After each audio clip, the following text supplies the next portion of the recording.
The following is a presentation of the Eagles Sports Network.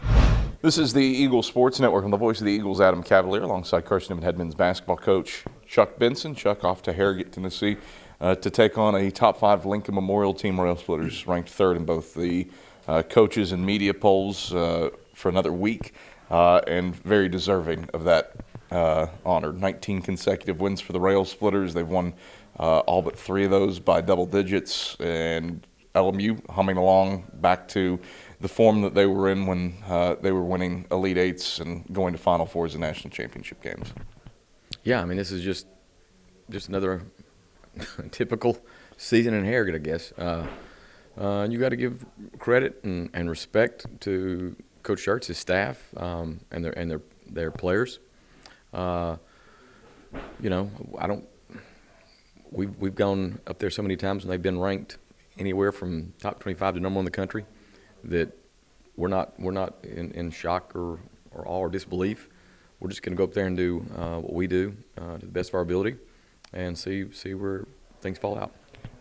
You look at this LMU team. Cam Henry has been the guy of late that has been doing insane things. 56% shooting from beyond the arc in his last 5 contests. What's he done to step up his game to just some insane levels? You and I've talked about all the different possible things I guess a human being could do to up their game. But the investment they've obviously made up there to work year-round, to have the kind of otherworldly shot making is just not the norm. You know, like you said, 56% from 3. That doesn't typically happen. So, you know, kudos to them for the work they put in and the confidence, and just the belief they have in their ability to deliver what would be technically like a lower percentage shot. You look at this LMU team. How's it similar? How's it different from some of the teams of years past that did have success on a national scale? I think one of the bigger differences that I'm seeing is that the guards they do have are big. Like Kavasi McCauley, 6'5", 210, broad-shouldered. And there's just one example.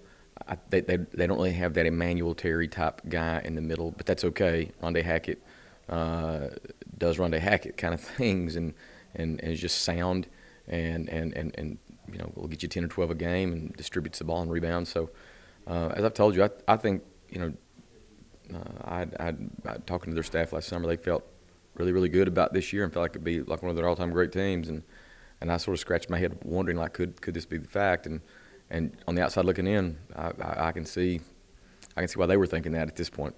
You look internally. Trey Smith has continued to develop and blossom as a freshman for you.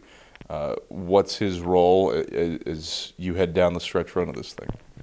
Well, it's just continuing to evolve. I mean, you know, he's a freshman, and like all freshmen, he came in wanting to play from day one, but he wasn't quite ready. He's stayed positive. He's stayed locked in. He's continued to try to work on the areas in practice we've asked him to work on, and he's gotten better.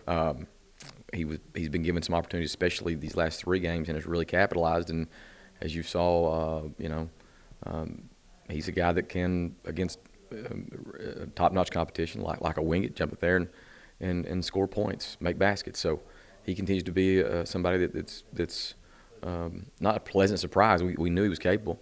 We're just glad that it's coming together for him right here with the month of February ahead of us, and he'll get more quality reps this year that'll help him going into his sophomore season. Chuck, pleasure as always. Good luck Wednesday night against the Splitters. Thanks, Cap. It's Carson-Newman head men's basketball coach Chuck Benson. I'm the voice of the Eagles, Adam Cavalier, and this is the Eagles Sports Network.